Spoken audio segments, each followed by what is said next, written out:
Hey, Half-Baked Sports fans, this is John coming in with you. I got Josh, I got Chuck. We're going to go and get this started with an overview of the weekend's playoff games. AFC starts first. AFC, let's start with the one that started off first yesterday, the Bills at Texans. I mean, talk about the tale of two halves. Bills come in dominant off the bat, running the ball game. They ran the ball well. They passed. Their passing was on point for 3 full quarters. This game actually looked like a mirror of last year's game against the Colts with the Texans. They had nothing. They had nothing until a certain play came. So a certain player made a play that was J.J. Watt making that sack, hyped up the team, and then Deshaun Watson just put it on his back and said, "Let's go get it." And you can tell that it was successful too, because right after that sack, that's when Josh Allen was being a little apprehensive, leery. He wasn't as confident in his choices, and it showed on the offense on the field, unfortunately. Did you get a chance to watch some of that? I saw some of it. I think what the Bills are known for happened. So, like, throughout this season, what happened was at the first half, they'll be real good and dominant, and then in the second half, they don't know how to close games. They are where the Texans were at one point. Well, the Texans still are. They are to some point. to a point. And just that explosive offense with Deshaun Watson came through towards the end. That's pretty much it. I want to throw this out there. If Texans would have lost that game, would Bill O'Brien still be head coach? Yes. Probably. Remember they extended his contract. Yeah. Was it last year? Yeah, he's there. So, contracts are.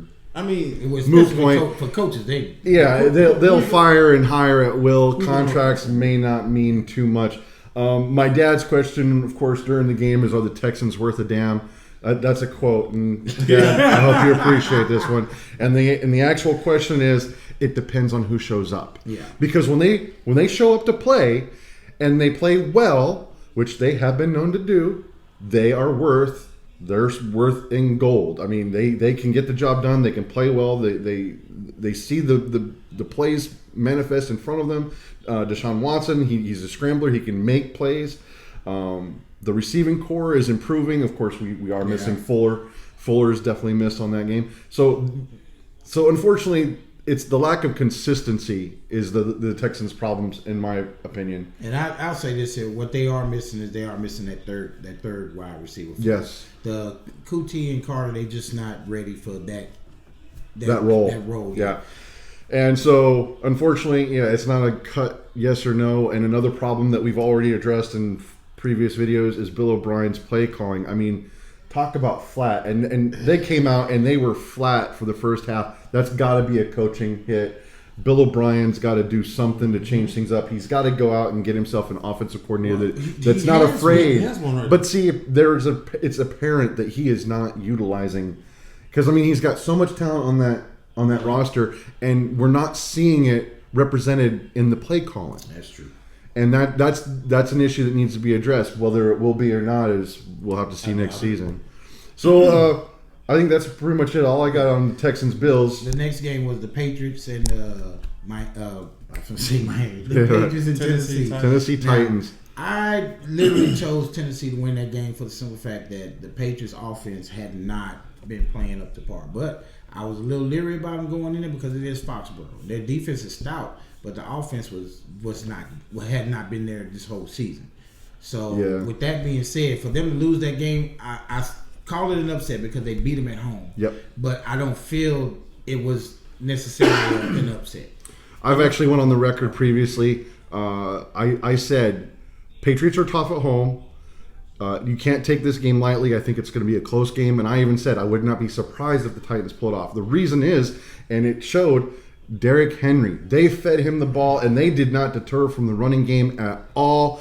And of course, Tannehill. He's good enough to get those passes downfield. Yeah. And that's what they did. They monopolized game time. They ate up that clock. And at the end of the day, Patriots had a hard time, one, responding to that run game, and two, making plays on their own. And that was something that we've been seeing off and on this whole season. Yeah.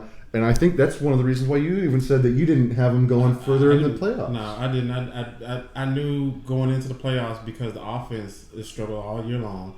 The receivers can't get open. There's no outside of Edelman. Yeah, and Edelman had an uncharacteristic drop there that could have helped out with a score there toward the end, but with that, and then everybody knowing that we dink and dunk to our running back, so all you gotta do is get a linebacker to cover the running back, cover Edelman. That's the offense right there. And with that game in particular, Mike Vrabel, he's a disciple of Belichick. He won three Super Bowls with him. He understands that man. That man trained him the way he is, so it wasn't a surprise that he knew the ins and outs. He is from the Belichick cloth, just like Belichick's from Parcells, teaching academy, if you will. He grew up under Parcells. So, I mean, student after master, and of course, let's go ahead and acknowledge that shaving of the time issue. Okay, people, it's not an issue. Is it a flaw in the game? You can argue that. It's not an issue. Is it unethical? No, it's not, because what are you trying to do? You're trying to win the game any way possible. Right. If you really want to get technical, on a second in a row delay a penalty, they need to come up with a rule that stops the clock. That way it prevents any abuses. If you try to say, well, you need to put a penalty on top of that, no. Because that's not going to solve the problem. It's still going to be able to run off the clock unless they, they're close to their own end zone. Right. But the only time they ever do this intentionally is to get that yardage, to get that punt to where they can pin it, inside instead of going into the end zone. So yeah, for all that, and of course, let's not forget Belichick did the very thing in October against the Jets. Yeah. Look it up on YouTube. Mm-hmm. It happened. And he even mentioned then that it may be something that the competition league needs to look into. But until then, I'm gonna use it. Well, it's not even something that can be abused very often. You need certain situations to arise like on the 50-yard line, and or even on the 30 or 40, and you need to back it up. I mean, it's so rare that these things will present itself, and I just don't think that it needs to be addressed personally. But we'll find out next year, because obviously they're going to address it. Oh yeah. All right. Well, the next one, today's games. The first one, upset City. Minnesota came into New Orleans, NOLA, the Crescent City, and this game started out flat for New Orleans. I mean, they took an early lead, but it's still the offense was just flat. I mean, all Kamara couldn't get it going at all. But they did. But they did. Like I said, Minnesota did to the what's the team called? The Saints. What the Titans did to the Patriots. Yep, it was a mirror image. Think about it. Mike Thomas and Alvin Kamara. Mm-hmm. Name somebody else. Exactly. So if I double team him and I got a linebacker on him or two, who am I throwing to? That's true. Well, they did. Was it Teddy Ginn Jr.? Well, they've got a couple other, but yeah, I get people you. Step up, but they're not used to stepping up. No, they're not. Meaning that's where you get drop passes or incompletes. and if you take a look, you're exactly right. They utilized their run game with Delvin Cook. Mm-hmm. They were able to pass down the field with Thielen and who else was Diggs, Stephon Diggs. Diggs, yeah. And Kyle Rudolph. Yep, and Rudolph, who got that one in the end zone there toward the end. So they definitely did their jobs. They came to play. They played as a team. Now, there was a few things that were not matching up well, but they made the adjustments in the second half, and Vikings deserve that win. I am surprised that the Saints didn't have an answer for some of that stuff. They didn't have an answer for the defense that was put on. Yeah. They did not go. They struggled against that. Figure out another way of getting. It wasn't until they were playing almost a prevent there toward the end that Breeze was able to do his dink and dunk and get those open receivers. Yeah, right. Actually, well, I don't really even call that dink and dunk. That's probably a wrong nomenclature for that. But when he's got them backpedaling, he can eat them alone because they do a lot of zone. He's done that all year long. Yeah, So, but yeah, other than that, it was still a valiant effort. I wish that the Saints would have won. I think that the Saints Green Bay matchup would have been better. Would have been a lot better. But then again, Seahawks. It brings us to the next game, the Seahawks Eagles. The Seahawks match up pretty good with Green Bay. Yeah, I'll say this here: the teams that are going on earned it.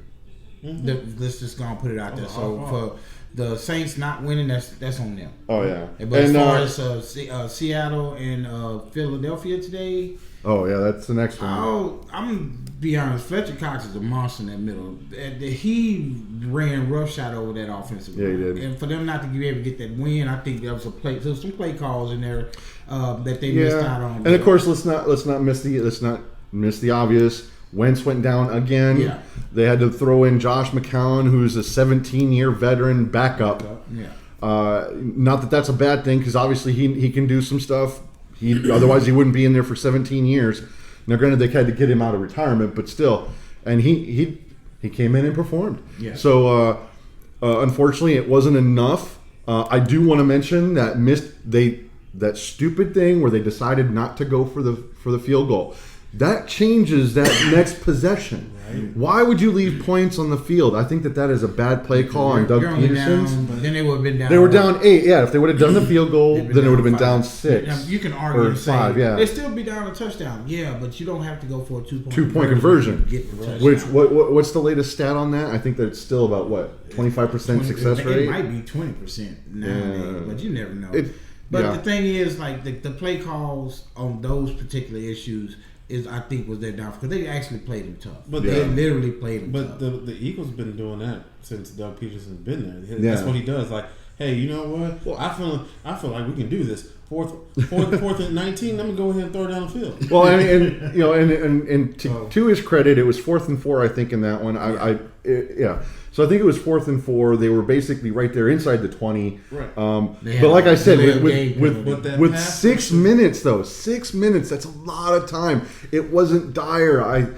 As much as I understand it, I just disagree with it, because it would have changed the next possession. Your defense was already playing good, and you didn't need to get that score at that moment in time. Because even if you did, then they would have had at least 5 minutes to run down the field and respond. But the pass rush has been getting that whole game. Oh, I know. The pass rush was getting there, so I know. there was no point in the pass rush was getting there on both sides. Exactly, and that's why I'm saying. So I'm talking about that particular play. Oh, if the Seahawks pass rush has been getting at you this whole game, kick the field goal. Yeah, that's what I'm saying. Especially with the backup QB, I don't understand the call. I know a lot of people are out there scratching their heads, and to me, it just goes to show you that sometimes when your ego gets involved, you overlook the obvious. But no, I think other than that, what other topics do we want to talk about? The kid from Seattle, Metcalf. Metcalf, he dominant. showed that he was not a second round draft. No, a lot of teams passed up on him, and I guarantee they're kicking themselves right now. Oh yeah, I don't think so, because he's remember at the beginning of the year he was dropping passes left and right. I mean, like crazy. And then obviously he fixed those. He fixed those issues. But because he's a rookie. So at the beginning of the season, then yes, that's why a lot of people passed on him, because they want to know if he can get the route and the timing combination down. He's big and physical.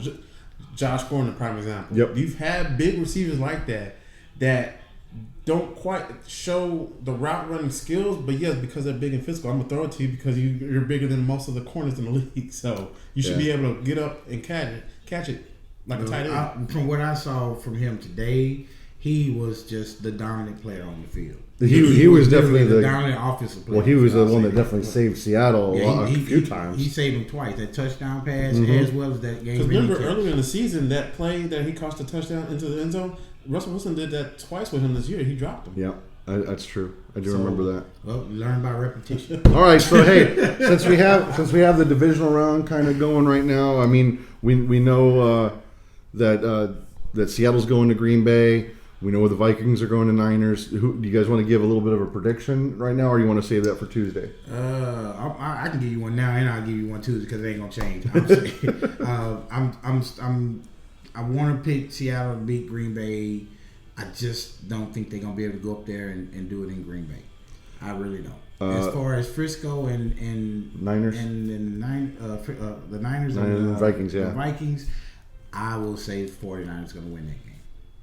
Yeah, coming off a rest, it's hard not to go with the Niners on that. Although, with what we saw from the Vikings today, I expect another close game, and they could potentially pull off the upset. Wait, did they play earlier this year?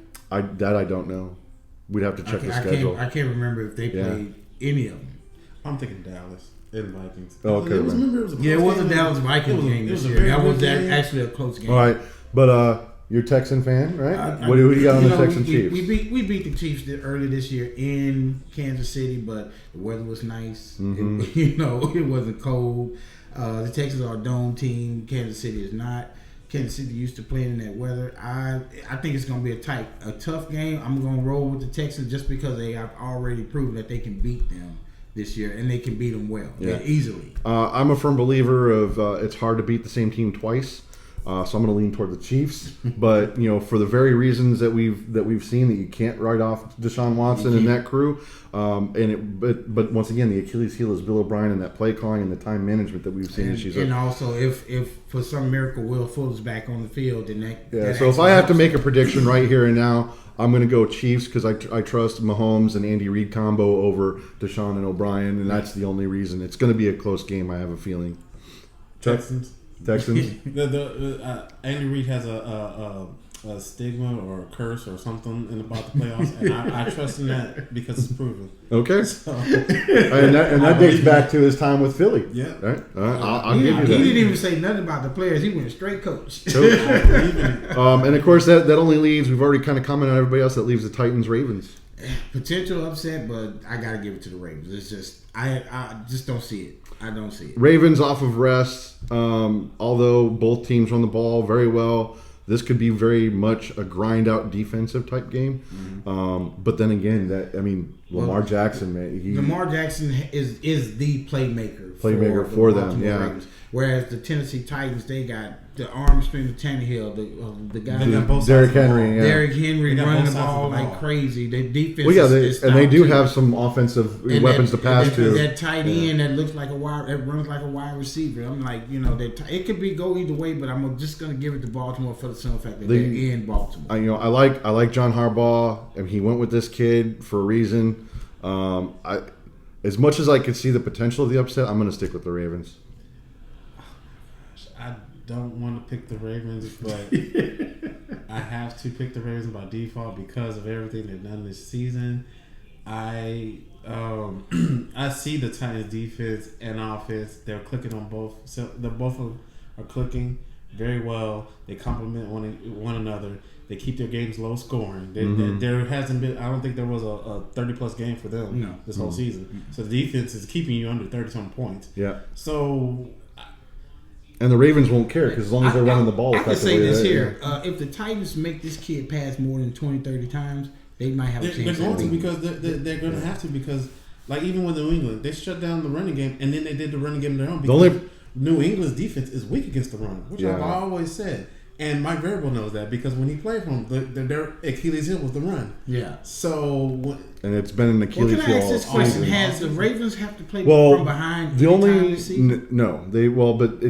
then, I don't think it matters because of those quarterback design runs where he's got a lead blocker. I mean, you're looking at 4 or 5 yards per carry on those type of things. This is going to be a true test of that Titan defense. Yeah. I mean, no matter how you look at it. And their offense to counter that defense. What makes me hesitant about picking the Ravens is if the Titans sell out for the run and make him throw, like you were saying, I think the Tennessee Titans have a chance. Oh, yeah. I'm not going to deny that. I think they limit him to 15 to 20 passes a game. If they get him to a point where he has to pass the ball, I think it'll expose him. All right.